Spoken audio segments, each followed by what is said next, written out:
Hello' বন্ধুসকল, আজিকালি যেহেতু সকলোৰে স্মাৰ্ট মিটাৰ হৈ গৈছে, সেই স্মাৰ্ট মিটাৰৰ বিল আপোনাৰ কিমান হৈছে, কিমান মাইনাছ হৈ আছে, কিমান আপোনাক পে' কৰিব লাগিব, আজিৰ এই ভিডিঅ'ৰ সহায়ত দেখাবলৈ গৈ আছোঁ। তো সেইখিনি আপুনি কেনেকৈ চাব, তাৰ কাৰণে আপুনি আপোনাৰ যিখন ক্ৰোম ব্ৰাউজাৰ আছে তাতে আহিব। তাতে আহি আপুনি চাৰ্চ কৰিব APDCL লিখি চাৰ্চ কৰিব। APDCL লিখি চাৰ্চ কৰিলে আপুনি এইটো পেজত আহিব। আৰু যদি আপোনাৰ এইটো পেজত ডাইৰেক্ট নাহে তেনেহ'লে আপুনি কি কৰিব, আপুনি অকল লিখিব APDCL।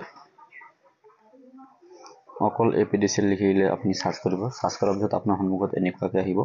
তাৰপিছত আপুনি ইয়াতে ফাৰ্ষ্ট টাইম ইয়াতে দেখা পাব Assam power distribution company limited. ইয়াতে আপুনি ক্লিক কৰিব। ইয়াতে ক্লিক কৰাৰ পিছত আপোনাৰ APDCL যিটো হোম পেজ আছে সেইটো তাতে আপুনি আহিব। ইয়াতে অহাৰ পিছত আপুনি ওপৰফালে স্ক্ৰল কৰিব। তাৰপিছত এইফালে আপুনি ৰাইট ছাইডত দেখা পাব স্মাৰ্ট প্ৰিপেইড বেলেঞ্চ। ইয়াতে আপুনি ক্লিক কৰিব। ইয়াতে ক্লিক কৰাৰ পিছত আপোনাৰ যিটো কনজিউমাৰ নাম্বাৰ আছে সেই কনজিউমাৰ নাম্বাৰটো আপুনি ইয়াতে বহাব।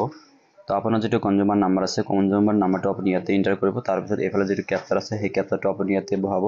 তো ইয়াতে আপোনাৰ কনজিউমাৰ নাম্বাৰ আৰু কেপচাৰটো বহোৱাৰ পিছত ইয়াতে আপুনি এটা এৰো দেখা পাই আছে, ইয়াতে আপুনি ক্লিক কৰিব। ইয়াতে ক্লিক কৰাৰ পিছত ইয়াতে আপোনাৰ শ্ব' কৰিব। ইয়াতে দেখা পাব আপোনাৰ যাৰ নামত আপোনাৰ লাইনৰ বিলটো আছে, মানে যাৰ নামত আপোনাৰ মিটাৰ আছে তাৰ নামটো ইয়াতে শ্ব' কৰিব আৰু ইয়াতে বেলেঞ্চ দেখা পাব। ইয়াতে আপোনাৰ দেখা পাইছে 77 টকা আছে। তো আপোনাৰ যদি মাইনাছ থাকে ইয়াতে মাইনাছ দেখা পাব। যদি আপোনাৰ যিমান বেলেঞ্চ আছে সেইটো আপুনি ইয়াতে চাব পাৰিব। আৰু যদি আপোনাৰ মাইনাছ থাকে, সেই মাইনাছ থকাৰ কাৰণে আপুনি বিলটো আপোনাক পে' কৰিব লাগিব।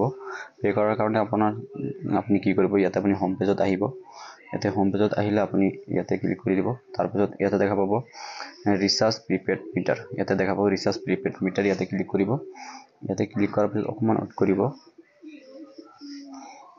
তো তাৰপিছত আপোনাৰ সন্মুখত এনেকুৱাকৈ আহিব। তো আপুনি ইয়াতে আকৌ আপোনাৰ যিটো কনজিউমাৰ নাম্বাৰ আছে সেইটো আপুনি ইয়াতে দিব।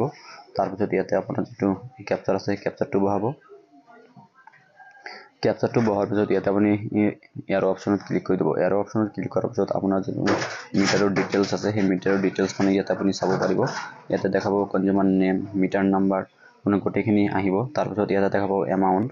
ইয়াতে আপুনি এমাউণ্ট কিমান ৰিচাৰ্জ কৰিব, 500 বা 1000 টকা, আপুনি যিমানখিনি ৰিচাৰ্জ কৰিব ইয়াতে আপুনি এণ্টাৰ কৰিব আৰু ইয়াতে সেই চেম কনফাৰ্ম এমাউণ্টটো ইয়াতে দিব। তাৰপিছত ইয়াতে এটা মোবাইল নম্বৰ দিব। তাৰপিছত ইয়াতে এটা আপুনি পে' নাওত ক্লিক কৰি আপোনাৰ যিটো পে'মেণ্ট আছে পে'মেণ্টটো কমপ্লিট কৰিব। তো এনেকৈ আপোনাৰ যিটো পে'মেণ্ট কৰিব লগা আছে স্মাৰ্ট মিটাৰৰ বেলেঞ্চখিনি এনেকৈ আপুনি দিব পাৰিব। তো আশা কৰোঁ আপোনালোকৰ ভিডিঅ'টো বহুত হেল্পফুল হৈছে। যদি ভিডিঅ'টো চাই ভাল পাইছে ভিডিঅ'টো এটা লাইক কৰি চেনেলটো ছাবস্ক্ৰাইব কৰিব। তো আজিৰ কাৰণে এইখিনিয়ে। বাই বাই, জয় হিন্দ।